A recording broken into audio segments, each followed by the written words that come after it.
사도신경으로 신앙을 고백하겠습니다. 나는 전능하신 아버지 하나님 천재 창조주를 믿습니다. 나는 그의 유일하신 아들 우리 주 예수 그리스도를 믿습니다.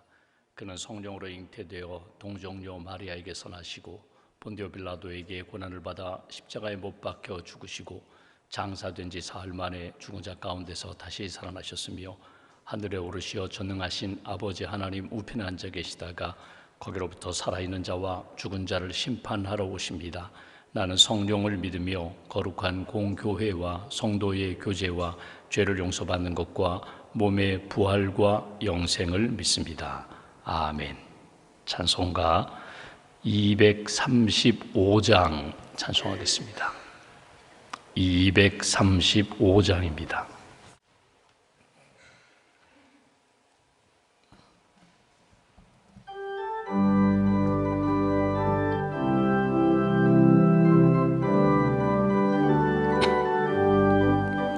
보아라 즐거운 우리 집 밝고도 거룩한 천국에.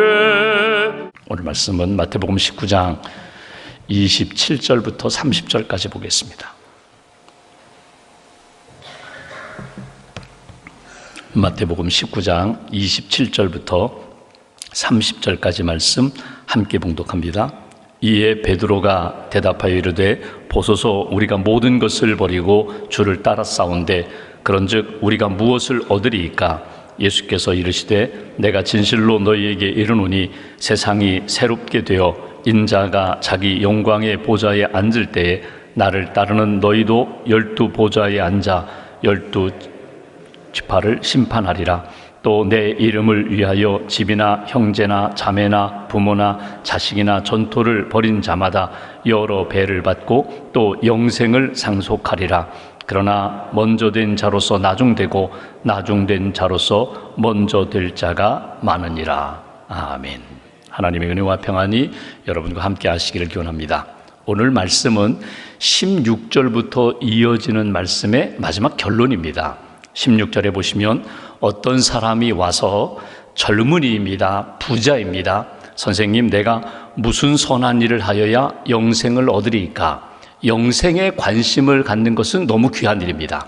이 땅에서 젊은이로 살고 권력을 가지고 인기를 가지고 재력을 가지고 사는 거 참 귀하지만 더 귀한 것, 영생을 어떻게 하면 내가 얻겠습니까? 그런데 이 젊은이의 질문이 내가 무슨 선한 일을 행하여 무슨 행함으로 어떤 일을 행함으로 내가 영생을 얻겠습니까? 그 얘기는 영생에 대하여 모르는 것이 아닙니다. 하늘나라에 대하여 영원히 사는 것에 대하여 하나님이 우리에게 약속하신 천국에 대하여 모르는 것 아닙니다. 어떻게 하면 내가 그 영생의 확신, 구원의 확신을 가질 수 있겠습니까? 계명을 지켜라? 다 지켰습니다. 이웃 사랑하라? 다 했습니다. 내가 온전하고자 할진데 그러면 내가 가지고 있는 재물을 팔아서 가난한 자들에게 주고 너는 나를 따르라. 나만 의지하라는 것입니다. 근데 성경을 보시면 이 사람이 재물이 너무 많은 거로 근심하며 돌아갔다. 영생이라는 것이 귀하지만 재물이라는 것을 놓지 못했기 때문에 영생에 대한 그 기쁨과 감격, 확신을 갖지 못하고 돌아갔다. 이것이 그 젊은이에 대한 이야기입니다. 그리고 나서 예수님이 주시는 말씀이 부자가 하늘나라 들어가는 것이 어렵다는 것입니다. 불가능한 건 아니지만 부자는 재물을 의지하기 때문에 작아지기가 어렵다는 것입니다. 부자가 천국 들어가는 것은 마치 낙타가 바늘구멍으로 들어가는 것보다 더 어렵다. 낙타가 바늘구멍 들어가는 것이 더 쉽다라고 예수님이 말씀하십니다. 그 말씀의 핵심은 무엇인가 하면 사람으로는 할 수 없지만 믿음으로 하나님을 믿고 하나님을 의지하는 사람은 낙타와 같이 많은 것을 가지고 큰 사람이라 할지라도 작아질 수 있다는 것입니다. 어느 정도 작아지는가 하면 그 덩치 큰 낙타가 바늘구멍으로 들어갈 정도로 그렇게 작은 먼지만한 아주 좁쌀만한 그런 존재처럼 아주 작아질 수 있다. 낮아질 수 있다. 사람으로는 불가능하지만 물리적으로는 불가능하지만 영적으로는 믿음으로는 얼마든지 가능하다. 이것이 예수님이 주신 말씀입니다. 그러니까 여러분 신앙생활 하면서 세상에 가지고 있는 것, 세상의 관점으로 볼 때에는 우리는 크고 싶어요. 높아지고 싶어요. 많은 것을 가지면서 편안하게 살고 싶은데 하나님이 보시는 관점은, 하나님이 우리에게 원하시는 것은 지극히 작아지라는 것입니다. 세상의 것들을 내려놓고 의지하는 것 다 내려놓고 오직 주님만 의지하며 마치 겨자씨처럼 그 안에 생명의 복음만 간직하고 그 믿음만 있으면 그 모든 거품들은 다 제거될 것이다. 그렇다고 해서 여러분, 그래, 다 팔자, 삭개오처럼 다 팔아서 나누어 주자, 그리고 나는 그냥 거지처럼 살자, 그냥 아무것도 없이 주님만 의지하며 주님 부르시는 날까지 그냥 이렇게 살자, 그런 의미가 아니라 세상의 것들을 의지하는 것 다 내려놓고 주님만 붙잡고 살면 내가 얻어도 주님이 주셔도 그거 주님을 위하여 선용하고 하나님 영광을 위하여 사용하고, 건강이든 젊음이든 재물이든 지식이든 경험이든 또는 어떤 권력을 내게 허락하시든지 다 하나님의 영광을 위하여, 이거 내 것 아닙니다. 주님의 것입니다. 그렇게 낮은 자로 작은 자로 살 때에만 진정 하나님의 백성으로 영생의 확신과 기쁨과 은혜를 누리며 살게 될 것이다. 여러분, 사랑이라는 것이 그렇습니다. 우리가 이웃사랑, 그러면 이웃사랑을 우리가 실천하죠. 나누기도 하고 섬기기도 하고 용서하기도 하고 품어주기도 합니다. 그런데 그렇게 잘 섬기다가 간혹 심통이 날 때가 있어요. 그때가 언젠가 하면, 하나님 언제까지입니까? 내가 언제까지 이렇게 퍼부어줘야 합니까? 언제까지 용서해야 합니까?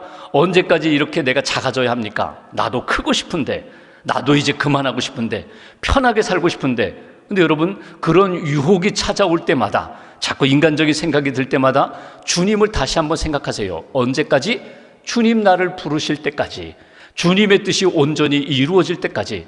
그러니까 그 기한은 내가 정하는 것이 아니라 하나님이 정하는 것이거든요. 하나님이 우리에게 기회를 주실 때, 하나님이 우리에게 주신 은혜를 따라서 믿음으로 섬기고자 할 때 내 생각이 아니라 주님의 뜻이 이루어질 때까지 계속해서 낮아짐을, 계속해서 하나님 앞에서 작아짐을 잃어버리지 말아라. 자꾸 부풀리지 마세요. 어제도 말씀드린 것처럼 그렇게 내가 가지고 있는 것 허영심으로 부풀어지지 마세요. 교만으로 부풀어지지 마세요. 그냥 내 자리를 지키는 거예요. 믿음의 진실을 지키면서 하나님 앞에 살아갈 때에 하나님의 역사가 나타날 것이다. 예수님이 이렇게 말씀하시자 베드로가 베드로답게 질문을 합니다. 이제 오늘 본문 27절 보실까요? 이에 베드로가 대답하여 이르되 주여, 우리가 모든 것을 버리고 주를 따라 싸운데 그런즉 우리가 무엇을 얻으리이까?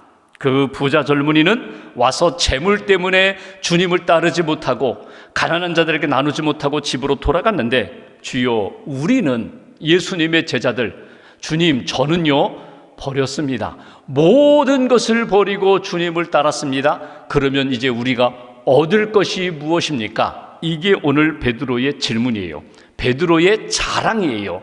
질문이라기보다는, 주님, 저는 다 버렸잖아요. 예수님 따를 때 배도 버렸습니다. 그물도 버렸습니다. 직업도 버렸습니다. 가정이 있기는 하지만 가정도 떠났습니다. 저 이렇게 풀타임으로 주님과 동고동락하면서 하나님과 하나님 나라를 위해 이렇게 살고 있지 않습니까? 이제 내가 얻을 게 무엇입니까? 이게 베드로의 질문이에요. 여러분, 귀한 일입니다. 다 버렸다는 거예요. 그런데 여러분, 한번 정직하게 한번 살펴볼까요? 성경에는 기록되어 있지 않고 예수님 말씀하지 않으셨지만 예수님이 한 번쯤 베드로에게 이렇게 질문하고 싶을지도 몰라요. 너 정말 다 버렸니? 제가 주님을 위하여 다 버리고 주님을 따르고 있습니다라고 말을 하는데, 너 정말 다 버렸니? 정말 다 버렸을까요? 시간이 흘러가서 예수님 십자가 지실 때 베드로 예수님 부인했습니다. 3번이나 부인했습니다. 예수님이 예고도 주셨어요. 경고하셨어요. 다 굴기 전에 내가 나를 3번 부인하리라. 무슨 말씀입니까? 다른 제자들은 부인할지언정 예수님 버릴지언정 저만은 버리지 않겠습니다. 그런데 실제로 예수님 부인하고 이렇게 부인하고 간 것은 베드로밖에 없어요. 다른 제자들은 다 도망가고 베드로는 멀찍이 쫓아가다가 부인하고. 정말 베드로가 예수님을 위하여 모든 것을 다 버렸는가? 그렇지 않아요.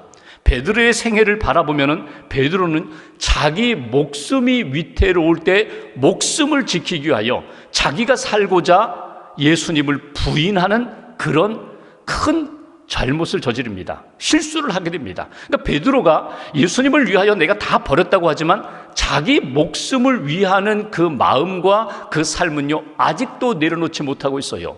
베드로가 3년 동안 예수님을 따라다녔는데 베드로의 사역을 이렇게 보면은요, 베드로는 항상 우쭐대기를 좋아했어요.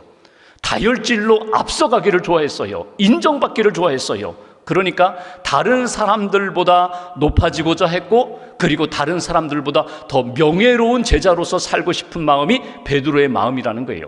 여러분, 신앙생활하면서 우리가 버려야지, 낮아져야지라고 그렇게 자주 고백하고 말을 하는데, 확인하는데, 정말 버리지 못하는 게 뭐냐면요, 자기 목숨, 베드로처럼 마지막에는 나라도 살아야지, 그 마음 내려놓기 어렵고, 또 하나는요, 명예욕입니다. 명예욕. 요즘은 그렇지 않습니다. 이 시대는 그렇지 않은데, 아주 옛날에 여러분, 선거하면은요, 돈 있는 사람들이, 능력은 안 돼요. 나와서 나라와 국민을 위하여, 또 우리 지역사회를 위하여 내가 이렇게 헌신하겠다, 준비된 지도자들이 나와서 선출이 되고 선거에서 당선이 되고 지도자로서 그렇게 이끌어가면 참 좋은데, 준비가 전혀 되지 않은, 자질이 부족한 사람이 돈이 많아가지고 그 돈을 가지고 권력을 사려고 하고 명예를 사려고 하는 그런 옛날 그런 때가 있었어요. 여러분 보십시오. 다 가졌어요. 부자예요. 그런데 명예를 얻고 싶은 거예요. 무슨 장이 되고 싶은 거예요. 지도자가 되고 싶은 거예요. 그런데 사람들이 인정하지 않으니까 자기가 가지고 있는 그 돈을 가지고, 재력을 가지고 권력을 살려고 합니다. 명예를 살려고 합니다. 여러분, 그렇게 해서 명예를 산들, 권력을 산들, 그 높은 자리에 올라가면요, 본인도 괴롭고 그 지역, 그 나라 백성들도 힘든 시간을 보내거든요. 여러분, 명예욕이라는 것은요, 참 끝까지 따라오는 것입니다.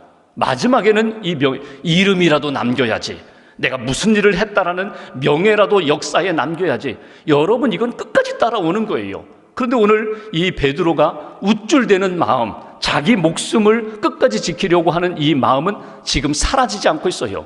예수님이 한 번쯤 찌르고 싶은 마음이 있을지도 몰라요. 너 정말 다 버렸니? 배와 금을 버렸다고 해서 내가 다 버렸다고 생각하니? 그렇지 않아. 무엇을 자꾸 얻으려고 하니? 그것은 하나님이 주시는 거고, 내가 버리고 내려놓고 하나님을 따라가는 것은 내 몫이고 헌신이고 신앙이고, 그 이후에 주시는 것, 채워주시는 것은 하나님의 역사야. 그러면서 예수님이 이렇게 말씀하십니다. 28절, 예수께서 이르시되 내가 진실로 너희에게 이르노니 세상이 새롭게 되어 인자가 자기 영광의 보좌에 앉을 때에 나를 따르는 너희도 12 보좌에 앉아 이스라엘 12지파를 심판하리라. 너희가 12명의 제자들이 높은 곳에 앉으리라. 여러분, 이건 다 바라는 겁니다. 그런데 여기 조건이 있어요. 그때가 언젠가 세상이 새롭게 되는 날, 인자가 자기의 영광의 보좌에 앉은 그때에, 여러분, 이것은 무슨 이야기인가 하면요, 주님이 이 땅에 재림주로 다시 오시는 날, 그러니까 주님의 마지막 날이라는 거예요. 심판의 날이라는 거예요. 이 세상의 모든 것들이 다 끝나는 그때에 주님을 믿고 따르는 자, 자기의 것들을 다 내려놓고 오직 주님만 붙잡고 살아가는 지극히 작은 믿음의 사람들, 내가 높여주리라, 내가 세워주리라, 내가 은혜 위에 은혜로 그들을 세워주리라. 이것이 예수님이 주시는 말씀이에요. 사실은 베드로가 듣고 싶지 않은 이야기예요. 지금 당장 이 자리에서 내가 힘을 얻고 높은 자리에 오르고, 내가 예수님 오른편에 앉느냐 왼편에 앉느냐, 제자들이 지금 그것 때문에 알력이 있고 경쟁이 있는데 내가 그래도 예수님 오른편에 앉아야지, 이런 마음으로 가득 차 있는 그 베드로에게 그때에, 그리고 그 자리에 내가 앉으리라. 이것이 예수님이 주시는 말씀입니다. 여러분, 우리가 끊임없이 물어야 할 것이 있어요. 그건 뭐냐면, 하나님이 내게 주신 것 하나님 위하여 사용하는데, 여러분, 우리 시대에 내가 힘이 있을 때 모든 것을 끝내고 싶은 마음이 있어요. 예를 들면 어떤 사역을 합니다. 또 어떤 사업을 합니다. 여러분이 어떤 기업체를 가지고 있어요. 내 시대에 이런 성과를 내리라. 내가 교회에서 봉사하면서 어떤 직분을 맡고 섬길 때 내 시대에 이 모든 것들을 다 완성하리라.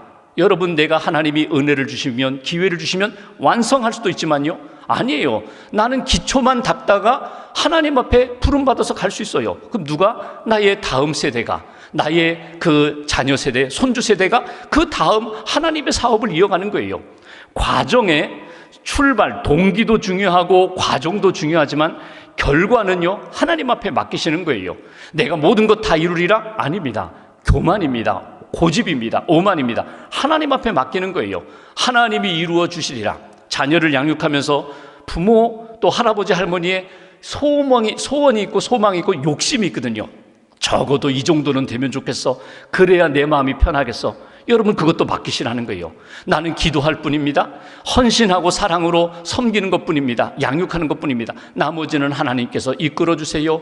붙들어 주세요. 하나님의 백성으로 세워주세요. 하나님 앞에 맡기고 기도하는 것, 오늘 하나님의 때에 하나님의 방법으로 내가 온전히 세워주리라, 이끌어 주리라. 한 절 더 볼까요? 29절에 중요한 것, 또 내 이름을 위하여. 그러니까 오늘 우리가 계속해서 반복해서 확인할 것이 무엇인가 하면 내 이름을 위하여, 예수님의 이름을 위하여 집이나 형제나 자매나 부모나 자식이나 전토를 벌인 자마다 여러 배를 받고, 다른 복음서 보면 100배를 받고, 여기 또 영생을 상속하리라. 영생은 내가 가져오는 것이 아니라 하나님이 우리에게 주시는 선물이다. 그런데 날마다 우리가 확인할 것이 뭐냐? 오직 주님의 이름을 위하여. 이걸 다른 말로 바꾸면요, 예수님을 잘 믿으면, 예수님을 믿고 예수님을 따라가면 예수님께서 너에게 필요한 것, 지금 필요하면 지금 채워주실 것이고, 마지막 날에 필요하면 마지막 천국에서 위로하며 채워주실 것을 믿고 따라가라. 예수님이 지금 베드로에게 기대하는 것은 이것입니다. 제가 무엇을 얻을 수 있습니까? 그 마음이 아니라 계속해서 주님을 위하여 버리면서 따라가면서 지금 무엇을 얻을 수 있습니까? 그 마음이 아니라 저는요, 처음부터 예수님 좋아서 따라다녔습니다. 예수님 앞에 저는 죄인인데 주님이 저를 불러주셨고 저에게 은혜 주셨기 때문에 그것이 좋아서 주님 바라보며 따라갔습니다. 주님 바라보며 따라가겠습니다. 그것이 오늘 예수님이 기대하시는 베드로의 마음입니다. 오늘 우리도 그 마음을 기대하며 나아가야 돼요. 실제로 베드로가 이 말씀을 이해하지 못했어요. 마지막 그날에 네가 하나님의 영광의 자리에 오르게 되리라. 이해하지 못하다가 언제 이해하게 되는가 하면 성령을 받으면서 그가 이해하게 됩니다. 성령을 받으니까 하나님의 말씀도 진리도 깨닫게 되니까, 아, 그렇구나. 이 목숨이, 내가 가지고 있는 이 소유가 내 것이 아니구나. 그래서 생명 걸고 주의 복음을 증거하다가 마지막에 십자가에 거꾸로 매달려 순교하잖아요. 오늘 베드로의 이 마음, 이 세상에서 무엇을 바라는 마음이 아니라 하나님을 위하여, 예수님의 이름을 위하여 살다가 주님 채워주실 그날에 제가 영광 얻겠습니다. 주님이 기뻐하시는 일을 내가 체험하겠습니다. 그러니까 내 생각이 아니라, 내 계획과 내 영광이 아니라 하나님의 생각, 하나님의 방법, 하나님의 영광을 기대하며 믿음의 길을 반드시 걸어가라. 마지막 절 이렇게 예수님 말씀 마무리합니다. 그러나 먼저 된 자로서 나중되고 나중된 자로서 먼저 될 자가 많으니라. 여러분, 왜 이 말씀을 하실까? 베드로는 항상 먼저 된 자라고 생각했어요. 앞선 자라고 생각했어요. 높은 자리에 있는 자라고 생각했어요. 그러나 내가 영원히 높은 자리, 먼저 된 자리에 있다고 생각하지 마라. 먼저 된 자가 나중되고 나중된 자가 먼저 된다. 신앙생활하다 보면 그렇죠. 내가 복음을 전해서 전도했는데 어느 순간에 보니까 나보다 더 순수한 믿음을 가졌어요. 나보다 더 하나님을 더 뜨겁게 사랑해요. 여러분, 그럴 수 있다는 거예요. 그것 때문에 또 아직도 너는 부족한데 왜 자꾸 나서려고 하느냐, 그럴 필요 없어요. 다 그릇이 있고 은혜가 있고 은사가 있거든요. 먼저 된 자로서 나중되고 나중된 자로서 먼저 될 자도 있느니라. 베드로가 그렇게 앞서가지만 본인도 순교 제일 먼저 하고 싶었지만 순교는요, 야고보가 먼저 순교합니다. 스데반이 먼저 순교해요. 그러니까 자기보다 먼저 앞서가는 사람이 있다는 거예요.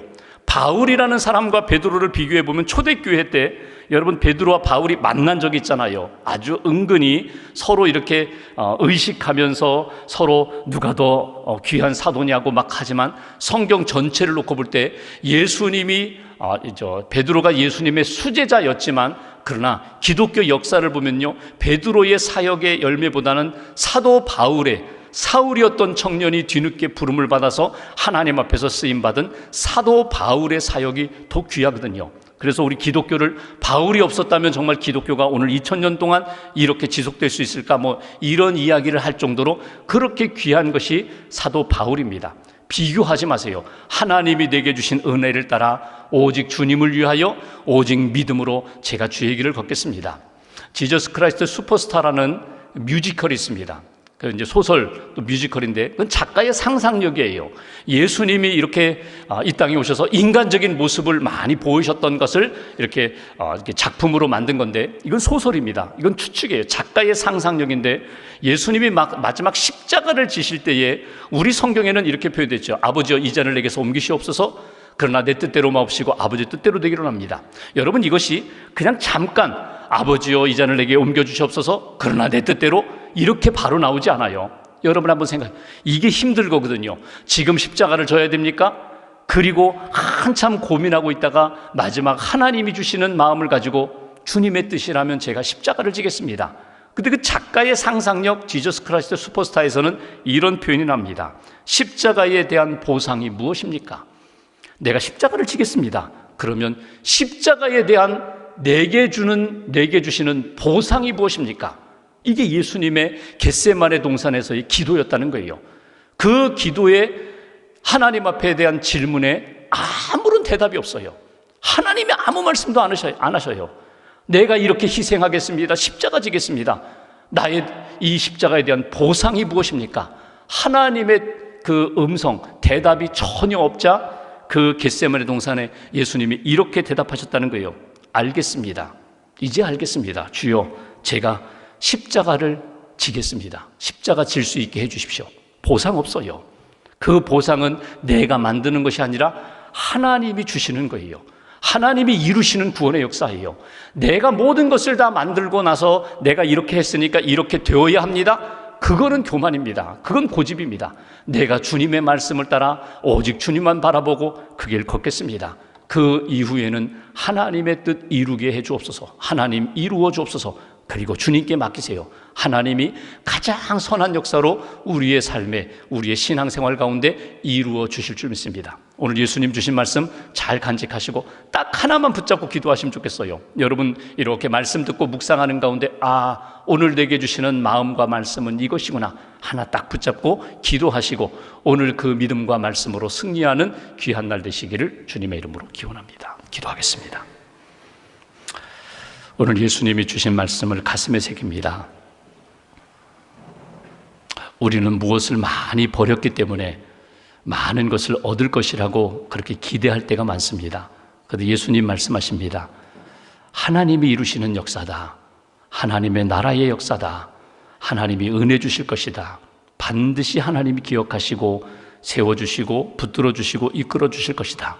하나님을 믿고 약속을 믿고 주의 은혜를 믿고 주님 앞에 나아가겠습니다. 하나님 회복의 역사로 이끌어 주시고 하나님의 때에 하나님의 방법으로 하나님이 이루시는 역사 바라보며 살게 해달라고 오늘 기도하며 예수님의 기도처럼 예수님의 고백처럼 하나님이 기뻐하시는 길 잘 걷는 귀한 날 되게 해달라고 우리가 마음 모아서 함께 기도하겠습니다.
하나님 감사합니다.